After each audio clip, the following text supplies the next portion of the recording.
어버이 주일의 유래에 대해서 아마 여러분들이 잘 아시겠지만 간단히 살피고 말씀을 함께 나누겠습니다. 1900년대 초 미국의 웹스트라는 작은 마을에 자비스라는 부인이 주일학교 교사로 섬겼습니다.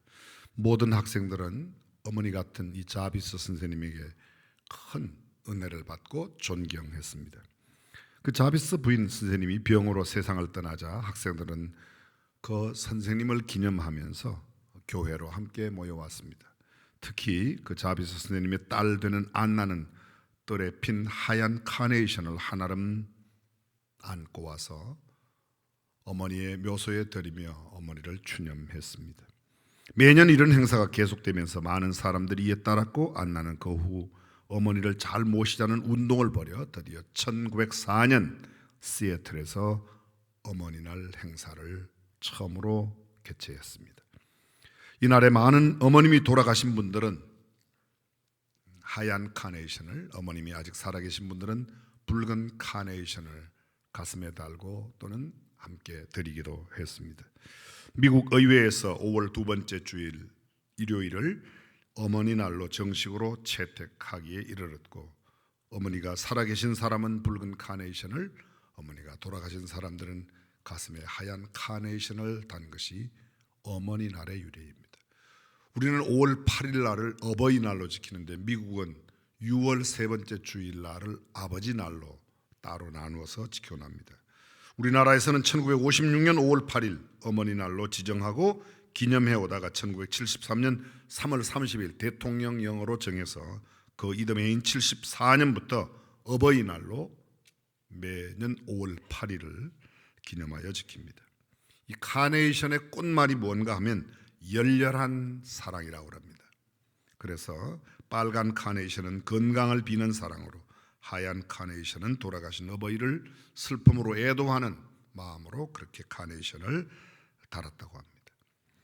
우리는 어버이날에 나만의 어머니, 나만의 아버지만 위할 것이 아니라 이미 부모님이 세상을 떠나신 분들은 내 주변의 친구의 아버지, 어머니 함께 기억하고, 그렇습니다. 그분들께 공경의 마음을 갖는 것, 그것이 우리의 마땅한 태도인 줄로 믿습니다.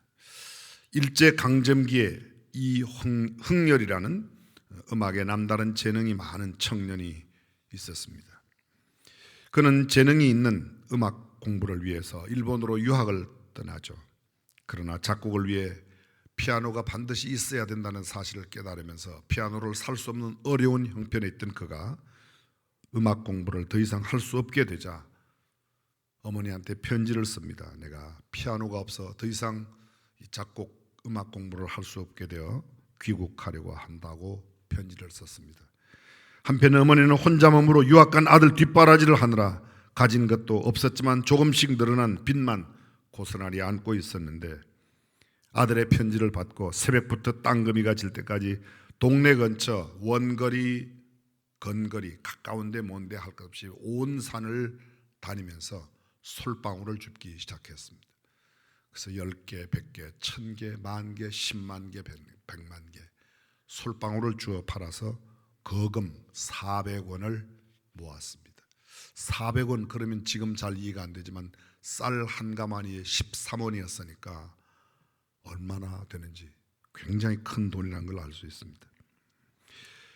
그렇게 돈을 보낸 그 돈을 받고 아들은 생각을 바꿉니다. 피아노를 사고 열심히 음악 공부를 했습니다. 그가 제일 처음으로 음악을 공부하고 첫 번 노래를 작곡을 하였는데, 양주동 시인의 시 어머님의 마음을 곡으로 옮겨서 노래를 불렀습니다. 그 노래가 지금 우리가 늘 어버이날에 부르는 나실제 괴로움. 그렇습니다. 언제 불러도 눈시울이 뜨거워지는 노래가 이 어머니의 마음이 아닌가 합니다.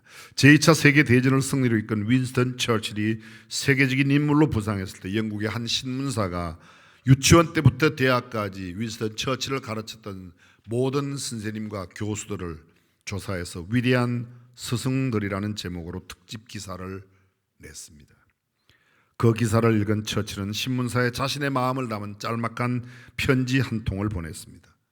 그 편지의 내용은 이러합니다. 귀 신문사에서는 나의 가장 위대한 스승을 찾아내지 못했습니다.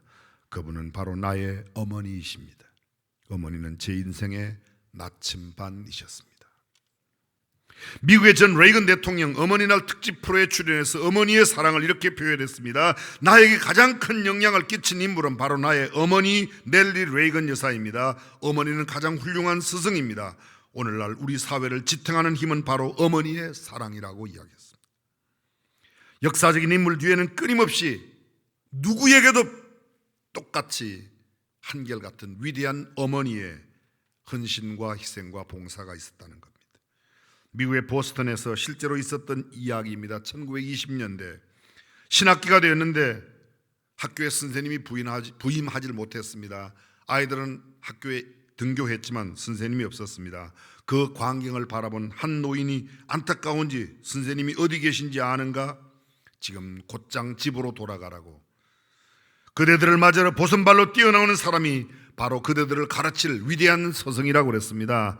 아들들이 집으로 들어서자 엄마들이 나와서 그를 껴안고 말했습니다. 왜 이리 늦었냐? 배고프지 않니? 어서 들어가자. 그리고 맛있는 음식을 만들어 주었습니다. 어머니의 정이 바로 인성교육의 시작이요 끝이었습니다. 사소한 것부터 조금씩 시작하다 보면 의외로 위대한 결과를 수없이 만들어냅니다. 그 어머니 가운데 한 사람, 그때 한 아들을 붙들고 가르쳤던 그 어머니가 저 유명한 미국의 제35대 대통령 존 F 케네디를 44살에 대통령으로 만들어낸 케네디 엄마입니다. 생명이 태어나서 제일 먼저 배우는 단어 하나님이 아니죠. 어떤 신앙 좋은 엄마 아빠들이 아이를 낳고 말을 가장 먼저 가르치는 말이 하나님, 예수님, 성령님. 근데 애들은 그거부터 엄마부터 먼저 하는 겁니다. 엄마하고 맘마 하는 거예요. 그죠? 혹시 여러분 가운데 하나님 먼저 한 사람 있어요? 어떤 사람이 자기 아들이 하나님을 아주 세뇌 교육을 열심히 시켰나 봐요. 그냥 엄마라고 해도 아무런 상관없어요. 하나님께서 이 땅에 하나님의 대리자로 가장 하나님 닮은 모습으로 보낸 분이 어머니라는 거예요. 그 어느 누구도 어머니 없는 사람은 없습니다. 어머니가 누군지는 모르는 사람들이 있지만 어머니가 없는 사람은 없습니다. 그리고 그 어머니의 사랑을 듬뿍 받고 그 어머니의 사랑을 깊이 생각하는 사람일수록 위대한 사람으로 살아가게 되어 있습니다. 혹시 여러분 요사이 SNS에 많이 회자되고 있는 연어와 가물치 혹시 보신 분 계십니까? 아마 여러분은 보셨어도 지금 손을 안 대세요. 고목사 네가 읽고 조금 신내라. 예. 연어와 가물치. 연어 깊은 물 속에 사는 어미 연어는 알을 낳은 후 한쪽을 지키며 자리를 뜨지 않는데 이는 갓 부화되어 나온 새끼들이 먹이를 찾을 줄 모르기 때문에 어미는 극심한 고통을 참아내면서 자신의 살을 새끼들이 쪼아 먹도록 그리하여 성장하도록 한답니다. 새끼들이 그렇게 어미의 살을 먹으며 성장하지만 어미는 결국 뼈만 앙상이 남긴 채 떠나고 말죠. 이를 통해 우리에게 위대한 모성애가 얼마나 위대한지를 가르쳐주는 교훈을 담고 있습니다. 그래서 우리는 연어를 모성애의 물고기라 그렇게 표현한답니다. 한편 가물치, 이 물고기는 알을 낳은 후에 바로 실명을 하게 되며 그 후 먹이를 찾을 수 없어 배고픔을 참아내며 살아가게 되는데 이때 알에서 부화되어 나온 수천 마리의 새끼들이 어미가 굶어 죽지 않도록 한 마리씩 자진하여 엄마 입속으로 들어간답니다. 그래서 어미 가물치가 힘을 얻어서 눈을 뜰 때쯤 되면 그 가물치 알에서 새끼가 된 새끼들이 거의 90%가 다 어미의 밥이 되고 그저 한 10%만 남는 됩니다. 오늘을 사는 우리는 연어 같은 모성애는 받고 살아났으면서도 가물치 같은 효심은 주지 못하는 그런 사람으로 살아가는 게 아닌가 인터넷에 지금 열심히 돌아다니고 있습니다. 효도하는 마음을 생각하게 하는 5월, 저와 여러분들이 이미 부모님이 돌아가셨든지 아니면 살아계시든지 상관없이 우리 자신을 위해서 희생하신 어머니 아버지를 깊이 생각하고 감사하며 하나님께 영광 돌리며 살아가는 성도 되시기를 주님의 이름으로 축원합니다. 누군가 이런 말을 했습니다. 자신의 부모를 섬길 줄 모르는 자는 친구로 삼지 말아라. 그런 자는 인간의 첫걸음을 벗어났기 때문입니다. 맞는 말입니다. 부모란 인간의 근본에 해당합니다. 그분으로부터 내가 나왔기 때문입니다. 하나님이 그분을 통하여 나를 이 땅에 보내셨습니다. 부모 없는 사람은 없습니다. 부모가 누군지는 몰라도 반드시 있습니다. 아무리 성공해서 세간의 존경을 받는다고 해도, 돈을 많이 벌어 부유하게 산다고 해도, 뛰어난 머리로 탁월한 것들을 발견하고 발명하고 많은 인류 역사에 지대한 공을 끼쳐도 부모님을 공경할 줄 모르면 그는 망나니입니다. 참된 사람이 아닙니다. 부모는 나의 근본이고 살아계시는 동안 부모는 내 존재 목적의 하나이기 때문입니다. 언젠가 서울 종로경찰서에서 탑골공원 종묘경원을 덮쳤습니다. 소위 바카스 아줌마들을 잡아서 한꺼번에 22명을 몽땅 구속시켰습니다. 이 바카스 아줌마가 어떤 사람들인가 하면 그 탑골공원하고 종묘경원에 나오는 노인들을 대상으로 바카스병 한 병 들고 가지고 꼬드겨서 윤락도 시키고 매춘도 하고 나쁜 짓을 하는 겁니다. 저는 이 바카스 아줌마를 이야기하는 게 아니라, 근데 그곳에 나오는 분들이 적을 때는 300-400, 많을 때는 700-800명씩 나온다는 겁니다. 집안의 어른들을 공경하는 집안, 그리고 자식들과 대화가 있고 화목한 가정에 있는 어르신들은 별로 그곳에 나갈 일이 없습니다. 왜냐하면 집안에서 모든 것이 해결되는데, 그렇지 못한 어르신들 홀로 외로움을 달래기 위해서 대화의 상대를 찾아서 그곳 탑골공원에 나갔다가 그런 사람들에게 얼마나 어려움을 겪고 있는지. 그렇습니다. 말벗을 찾아간 그들은 그렇게 처참한 모습으로, 제가 지금 말씀드리려고 하는 내용은 지금 화목한 가정, 어르신 공경이 빠져버린 현대 가정의 비참한 모습을 이야기하는 겁니다. 그렇습니다. 세상이 참 살기 어려워졌습니다. 형편없는 세상이 되었습니다. 노인의 문제를 통계학적으로 여러분들에게 구체적으로 말하지 않아도 노인 문제가 심각하게 되었습니다. 오늘 어버이 주일을 맞이하면서 다시 한번 어르신 공경, 부모님 공경, 아버지 어머니께 효도하는 저와 여러분들이 될 수 있기를 주님의 이름으로 축원합니다. 오늘 성경은 이렇게 말합니다. 너는 셋머리 앞에 일어서라. 나이 드신 아버지 어머니의 자리를 회복시켜 드리라는 겁니다. 노인 문제가 해결되지 않고 효를 말한다는 것은 어불성설입니다. 효도란 모든 어버이를 모신 자식들의 의무요, 인간의 도리입니다. 예전에는 아직 어른이 되지 않은 아이들이 철부지해서 부모에게 불효를 하는 일이 많았지만, 일단 결혼하고 나면 자식을 기르게 되면서 부모님의 마음을 알고 효를 하게 되는데, 지금은 상당히 무너졌습니다. 쉽게 말씀드리면, 예전에는 이웃집에서 무언가 조금 집에 오면, 음식이라도 떡이라도 오면 할아버지 오시기 전에는, 아니면 할아버지 안 계시면 아버지 오시기 전에는 절대 손 못 댔습니다. 거의 그러셨죠. 근데 요사이는 얼른 네 먹고 자라, 완전히 뒤집어졌어요. 어른의 자리가 없어졌습니다. 아이들이 점점 더 버릇이 없어졌습니다. 어른들도 그렇게 잘 가르치지 않습니다. 자식은 끔찍하게 사랑하고 끔찍하게 위하면서 늙어가시는 부모님은 힘없다고, 능력 없다고 뒤로 젖혀놓는 일이 많습니다. 우리나라 지금 인구 가운데 13%, 14%가 65세 이상입니다. 7% 이상을 고령화 사회라고 그러고 13%가 넘으면 고령 사회라고 합니다. 이런 추이로 간다면 2030년도에 적어도 젊은이 100명이 어르신 30명을 부양해야 되는 그런 상황으로 바뀌어집니다. 어떤 나라가 선진국이고 어떤 나라가 행복한 나라입니까? 경제만 좋아진다고? 정치가 민주화되었다고? 제 생각에는 이런 생각이 들어요. 오해 없이 들어주십시오. 민주화되었다고 하는 요 사회가 훨씬 더 힘든 세상이라고 느껴지는 건 왜 그렇죠?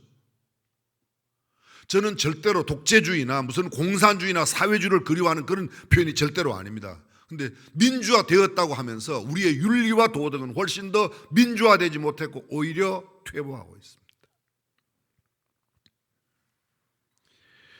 경제적인 기준이, 정치적인 기준이 꼭 선진국을 말하는 게 아닙니다. 어떤 면에서 그 나라를 형성하고 있는 모든 백성들의 정신적인, 영적인 수준이 진짜 선진국을 만들고 행복한 복지국가를 만들어낸다고 저는 믿습니다. 부유한 사람, 많이 가진 사람, 갖춘 사람, 배운 사람은 그냥 둬도 잘 먹고 삽니다. 그래서 가난한 사람, 어려운 사람, 힘없는 사람, 도움이 필요한 어르신들을 잘 모시는 사회, 장애인, 힘들게 살아가는 사람들을 더 잘 돌보는 사회가 진정한 복지국가요, 진정한 행복국가인 줄로 믿습니다. 따라서 나라의 정책은 자동적으로 도움이 필요한 사람들을 위하여 정책을 펴야지, 부유한 사람들을 위하여 펴는 정책은 좋은 정책이라고 말할 수 없다는 겁니다. 복지사회, 건강한 사람이나 젊은이보다 장애인, 노인들 이런 사람들이 행복감을 느끼면서 차별을 느끼지 않을 때, 그렇죠. 복지라는 말의 뜻이 뭐죠? 더불어 사는 사회, 이게 복지사회. 더불어, 좀 더 구체적으로 말하면 함께 행복한 사회. 누구도 차별 없이, 누구도 많이 배운 사람도, 많이 가진 사람도, 없는 사람도, 배우지 못한 사람도, 높은 지위에 있는 사람도, 낮은 지위에 있는 사람도, 어떤 사람도 의료 혜택은 공정하게 다 받을 수 있다면 그게 복지국가입니다. 돈 많은 사람은 좋은데 돈 없는 사람은, 세상이니까 그런 차이가 조금은 있을 수 있겠지만 그래도 그 간격을 좁혀나가 더불어 함께 행복하게 살아가는 사회, 그것이 진정한 복지사회이고 그것이 진정한 성경적인 사랑의 사회인 줄로 믿습니다. 성경은 이렇게 말합니다. 노인의 얼굴을 공경하라고 말합니다. 너희는 샌머리 앞에 일어서라고 이야기하고 있습니다. 아름답게 그들을 공경할 수 있는 사회, 그리고 그들의 자리가 있는 사회, 아버지의 자리, 어머니의 자리가 구별되어 할아버지의 자리가 있어야 됩니다. 그것이 점점 무너진다면 그 사회는 결코 좋은 사회가 아닐 겁니다. 이 말씀 속에는 아이들에게 위아래가 있다는 것을 분명히 가르쳐 주라는 뜻입니다. 너는 샌머리 앞에 일어서고, 무슨 말입니까? 위아래가 분명히 있다는 겁니다. 위아래가 없는 사회가 좋은 사회라고 그렇지 않습니다. 앞이 있고 뒤가 있고 먼저가 있고 나중에 있습니다.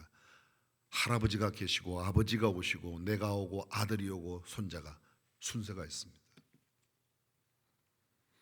옛날에 조선 겸상이라는 경로의 덕을 배우는 자리죠. 온 가족이 함께 한 상에 둘러앉으면 혹시 거기에 생선이라도 육고기라도 올라오면 어린아이가 먹고 싶어 얼른 갈 때 엄마가 뭐라고 그러죠? 할아버지가 먼저 드시기 전에 먹지 말아라. 왜 이상하게 보세요? 여러분 집은 안 그러셨어요? 안 그러면 그걸 상놈 집안이라고 그러는 거예요. 그랬잖아요. 우리 다 그렇게 배웠잖아요. 할아버지가 먼저 드시고 할머니가 먼저 드시고 그리고 넘어가라. 숭늉을 드셔도 어린애가 물 먹다 그래. 할아버지가 먼저 드셔야지. 순서가 있었습니다. 근데 요새 순서가 무너졌어요. 어린애 빨리 먹고 자.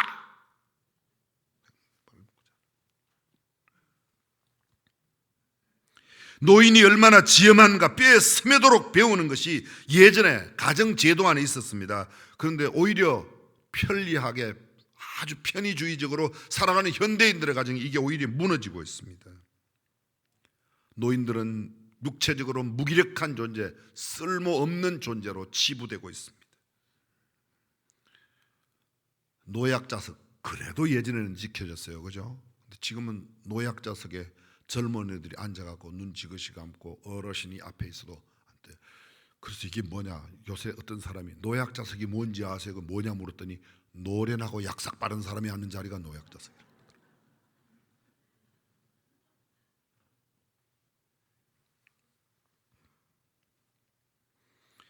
사회 질서 속에, 사회 교육 속에, 일반적인 사회 문화 속에 이런 것들이 형성돼야 좋은 사회라고 믿습니다.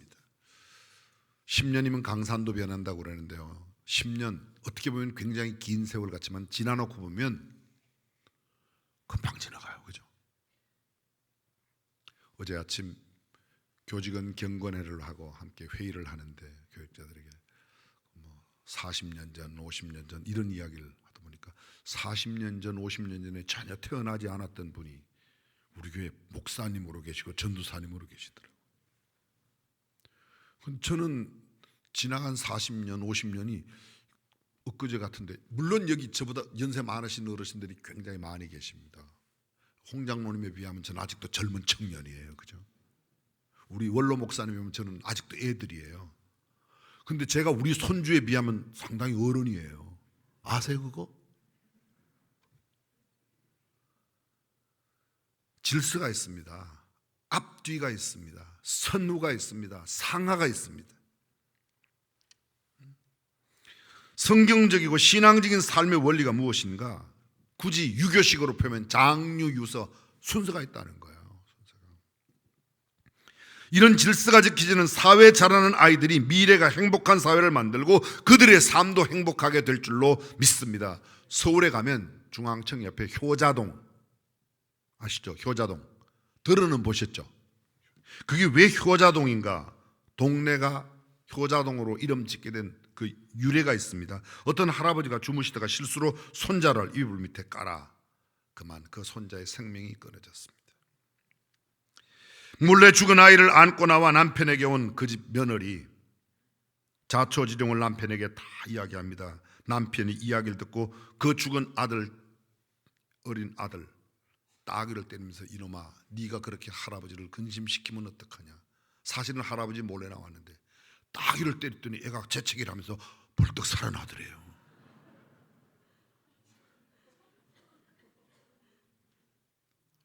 그래서 그 이야기가 임금님에게 들어갔대요. 그래서 임금님이 듣고 야 죽은 아들에게도 효를 가르치는 이 아버지가 있는 동네, 이 동네는 효자동이라. 그래서 그때부터 이름이 효자동이라고 하는 이름이 있습니다. 그려.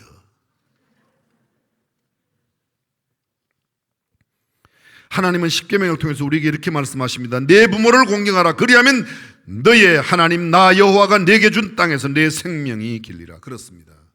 부모를 효도하고 부모를 공경하는 일이 하나님의 복을 받아 이 땅에서 장수하고 흥왕하고 왕성하게 된다. 부모 공경에는 분명한 축복이 있습니다. 하나님의 약속이 있습니다. 혹 축복이 없다고 하더라도 부모를 공경하는 것은 자식의 마땅한 도리요 살아계신 동안 최선을 다해 부모님을 공경하는 저와 여러분이 되어야 할 줄로 믿습니다. 그것이 인간의 도리예요. 신앙을 떠나서도 그래요. 하물며 신앙인인 우리가 하나님의 말씀인 성경에 부모에게 효도하고 부모님을 공경하라고 하면 수십 번 수백 번 거듭거듭 신구약에 오히려 부모를 거역하는 사람은 어떻게 하라고요? 돌로 쳐 죽이라 할 것이요 모든 백성은 아멘 할지니라. 성경은 이렇게 말합니다. 인간이 본능보다 더 사랑을 견디기 힘들게 하는 것 외로움입니다. 나를 위해 늙으신 부모님을 외롭게 하지 마십시오. 이것이 큰 불효라는 겁니다. 어니스트 해밍웨이의 작품, 여러분들이 잘 아는 작품, 해밍웨이 작품, 누구를 위하여 종을 울리냐. 해밍웨이의 대표적인 작품이 노인과 바다라는, 아마 다 아실 겁니다. 그 소설로 퓰리츠상과 노벨상을 탔습니다. 작품의 내용은 소설의 이름에 담겨져 있는 것처럼 노인과 바다는 서로 어울리지 않습니다. 아주 흉흉한 그 바다는 젊음을 부르고 젊은이들이 그 흉흉한 바다에 나가서 바다를 정복하고 바다에서 수산물을 거두어 올리고, 근데 이미 노인이 됐다. 이제 바다와는 멀어져 한적하게 쉬어야 할 그런 노인인데 노인이 다시 바다로 나갑니다. 낚시를 위해서 나갑니다. 그리고 큰 물고기를 잡게 되죠. 저는 그런 이야기는 다 생략하고 이 소설 노인과 바다에 나오는 그 책 속에 노인의 독백이 여러 번 나옵니다. 독백은 외로운 노인의 심리를 극적으로 잘 표현했습니다. 그러면서 노인의 삶에서 인내와 용기를 그려내고 있습니다. 주인공 노인의 이름은 산티아고인데 그는 자기의 신족 하나를 만들어냅니다. 인간은 패배하게 만들어져 있지 않다. 인간은 비록 죽음을 당할지언정 결코 패배하지 않는다. 해밍웨이는 이 외로운 노인을 통해서 끊임없이 도전합니다. 그리고 큰 물고기를 잡아 해안에 끌고 왔지만 앙상한 물고기가 너무 그 배 위에 올리지 못하고 끌어온 까닭에 가시만 남아있는 거예요. 물고기의 뼈만 남아있는 겁니다. 인내심, 용기 그리고 희망을 되찾자는 부르짖음이 바로 이 노인과 바다의 부르짖음입니다. 여러분, 노인이면 다 끝났다고 생각해. 이제 나 다 살았어. 스스로가 그렇게 생각해요. 내게 무슨 희망이 있어. 그러나 여러분, 세상에서 말하는 가치관에는 노인은 끝이지만 그리스도 안에서는 영원한 천국이 준비되어 희망이 있는 줄로 믿습니다. 세상에 복지란 말이 더불어 함께 산다는 말인데, 함께 평화롭게 함께 복을 누리며 사는 것이 복지인데 얼마나 오래 살겠습니까? 장애인이 함께 내가 살아있는 동안에 또는 그 장애인이 살아있는 동안에 함께 산다. 그것이 세상에 말하는 장애인 복지입니다. 노인이 살아계신 동안에 노인과 함께 한다. 그게 노인복지입니다. 아이들과 함께 더불어 행복하게 산다. 아동복지입니다. 그런데 여러분, 그가 아이든 노인이든 상관없이 이 땅의 삶뿐만 아니라 영원히 하나님 나라에 함께 사는 것, 예수 그리스도를 구주와 주님으로 영접하면 이 땅에서뿐만 아니라 영원히 하나님 나라에 함께 사는 영적 복지를 이룰 줄로 믿습니다. 그래서 가장 아름다운 복지는 영적 복지예요. 예수 믿게 하는 일보다 더 큰 복지가 뭐 있습니까? 우리가 장애인을 도우면 얼마나 도와요? 내가 살아있을 동안에, 아니면 내가 힘 있을 동안에, 장애인이 살아있을 동안에. 그러나 그 장애인이 장애로 살아가는 동안에 예수님을 영접한다면 그분과 나는 영원히 하나님 나라에 함께 거할 줄로 믿습니다. 그렇습니다. 노인을 공경하고 어르신을 공경하고 부모님께 효도하는 거 아무리 강조해도 끝이 없을 겁니다. 성경은 이렇게 말합니다. 백발은 영화의 면류관이다. 노인씨를 극히 높여 표현하면 백발은 영화의 면류관이다. 백발은 영화의 면류관. 그런데 이 영화롭게 어르신들을 공경하지를 못해. 우리의 삶 속에 그런 때가 참 많이 있습니다. 부끄럽지만 제 이야기 하나 하겠습니다. 어디 제가 식사 초대를 받아갔어요. 어떤 단체 모임인데, 근데 제가 교회 그날 예배일 때문에 조금 늦어서 늦게 도착했습니다. 그랬더니 밥을 다 먹고 다 끝났어요. 벌써요. 그 자리를 저를 식사 초대한 자리예요. 근데 자기네들끼리 다, 제 표현이 용서하세요, 다 치잡섰어 벌써. 따로 상을 하나 놓은 게 또 아니에요. 먹은 자리 그 자리에다가 밥 한 그릇 갖다 놓고 나보고 먹으라고 그러더라고요. 그날은 제가 감사하며 먹고 왔습니다. 그 다음부터는 거기가 부르는 데는 한 번도 안 갔어요. 앞으로도 안 갈 거예요. 뭐가 그런 데가 있어, 그죠? 아니면 제가 늦게 와서 먼저 먹으면, 물론 늦게 간 제가 잘못했죠. 근데 제가 다른 일 때문에 늦게 간 거고, 교회 예배 후에 아주 긴한 상담이 생겨서 그 늦게 갔단 말이죠. 그러면 자기네들이 먼저 잡숴야 되면 먼저 드시라고 저는 그랬어요. 먼저 드시라고. 그러면 이렇게 한쪽으로 좀 이렇게 해놓든지, 지들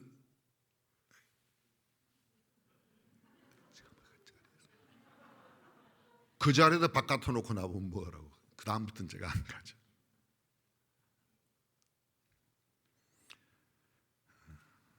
죄송합니다. 그런 아마 사람들은 다 비슷하지 않을까 생각해요. 지미 카터 전 미국 대통령실보다 은퇴한 후에 훨씬 더 사람들에게 존경받았습니다. 그분이 소위 지미 카터 프로젝트라고 그래서 사랑의 집짓기 운동에 동참했기 때문입니다.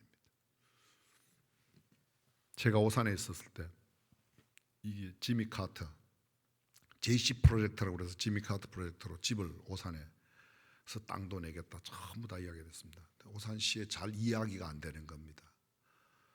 그분이 미국 대통령이었던 그분이 오면 의전도 문제고 보안도 문제이고 안전도 여러 가지가 문제가 되고, 교회에, 오산교회에 양로원이 있으니 그럼 양로원에 와서, 그분은 또 호텔도 그렇게 선호하시는 분이 아니에요. 그래서 그분은 대통령 때보다 대통령 끝나고 나서 훨씬 더 존경받으신 분이에요. 거기 계시면서 경호도 책임지겠다, 뭐도 다 이렇게 하겠다. 시에서 또 이야기를 하는 겁니다. 공무원들이 그거 지면 가난한 사람들이 왔을 텐데 시에서 맨날 그 사람들 뒷바라지 하느라고, 그분 와서 집 짓는 때도 힘들고 짓고 나도 후에도 힘들고 결국은 무산돼서 어디 충청남도로 갔어요. 저는 생각하기를, 만약 그때 오산시에서 그거 했다면, 미국의 대통령이었던 분이 다녀가시니까 그것도 그렇고, 그게 어려운 사람들을 위해서 집을 지어서 함께 나누는 사랑도 그렇고, 훨씬 더 홍보 효과도 크고, 뭐 안 그래도 오산이야 유명하지만 늘 계산이 안 돼서 그 동네가 오산 아닙니까? 근데 유명하지만 정말 진짜 성경적 가치관을 실현할 수 있는 기회인데 그냥 날아가 버렸어요. 사랑하는 성도 여러분, 저와 여러분들의 삶이 나이가 더 들어갈수록 하나님께 더 사랑받고 사람들에게도 은총과 귀중히 여김을 받는 아름다운 삶 살아가시기를 주님의 이름으로 축원합니다. 그게 가장 근본적 인간의 도리인 효를 이루어가는 것이죠. 성경 노인의 영화는 의로운 길에서 얻는다고. 자, 젊은 사람들이 노인 공경에 대한 이야기를 조금 뒤로 하고 반대로 노인은 어디로부터 영화가 오는가, 어디로부터 존경이 오는가? 의로운 길에서. 내가 아무렇게 하면서, 물론 그렇습니다. 나이가 젊은 자의 입장에서는 나이 든 한 가지 이유만으로 어른을 공경하고 어른에게 당연한 효를 해야 합니다. 그러나 어른의 입장에서는 내가 의로운 길에서 영화를 얻는데, 내가 옳을 때, 내가 올바르게 말도 안 되는 일로 억지를 부릴 게 아니라 정말 의로운 길에서 하나님의 뜻을 이루고 살아갈 때 하나님께로부터 존경받는 인물이 될 줄로 믿습니다. 19세기 프랑스의 사실주의 문학자였던 오노레드 발자크가 책을 하나 썼습니다. 고레오 영감이라는 책입니다. 고레오 영감은 장사를 해서 부를 축적한 엄청난 부자였습니다. 그런데 그에게 두 딸이 있었습니다. 그는 그 두 딸을 통하여 자기의 삶의 변화를 좀 나타내고자 비정상적인 부성애를, 아버지의 모습을 다른 부정한 방법으로 나타내는 거예요. 돈을 많이 들여서 귀족의 신분을 사고 딸을 귀족에게 결혼을 시켰습니다. 작은 딸은 아버지가 돈으로 은행가가 되어 사회적으로 신분 상승을 크게 얻어서 그렇게 출세하게 만들었습니다. 그런데 돈은 있지만 아직도 본인은 상인의 자리에 있었고, 귀족이 된 큰딸, 그리고 큰 부를 새롭게 이룬 작은 딸, 그들은 아버지를 상대해 주지 않습니다. 왜냐하면 계급이 달라서. 결코 부로 만들어낼 수 있는 게, 돈으로 만들어낼 수 있는 게, 지위로 만들어낼 수 없는 것, 인간의 근본 도리, 샌머리 앞에 내가 일어서고 어른을 공경하는 삶, 부모님을 효도하고 부모님을 잘 공경하는 삶이 성경적인 삶, 복된 삶이 될 줄로 믿습니다. 저는 우리 중앙교회 모든 성도들이 이 효를 잘 이루고 하나님을 영화롭게 하고 세상 사람들에게도 정말 볼이 되고 산위의 동네 같은 아름다운 삶 살아가시기를 주님의 이름으로 축원합니다. 기도하겠습니다.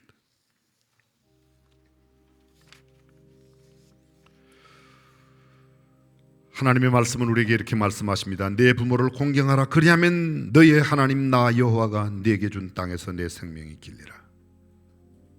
너희 각 사람은 부모를 경외하고 나의 안식일을 지키라. 나는 너의 하나님이라고 말씀합니다.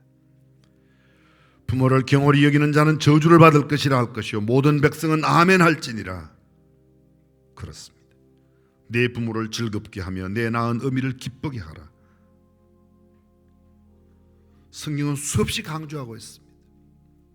자녀들아 너희 부모를 주 안에서 순종하라. 이것이 옳으니라. 내 아버지와 어머니를 공경하라. 이것이 약속 있는 첫 계명이니 이는 내가 땅에서 잘되고 장수하리라고 말합니다. 아무리 강조해도 끝없는 강조. 그리고 또 생각하고 또 생각해도 한 번 더 깊이 생각해야 할 것. 어르신을 공경하고 부모님께 효도하는 것이라고 성경은 말합니다.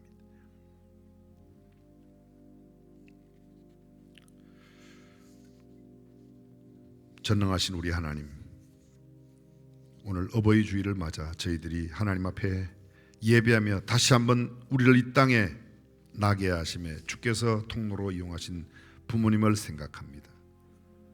불효하였던 우리의 모든 잘못을 주 앞에 자백하고 내 남은 생애만큼은 나의 부모님께, 아니 이미 떠나셨다면 우리 주변의 어르신께라도 공경하며 효도하는 우리 모두가 되게 하여 주옵소서.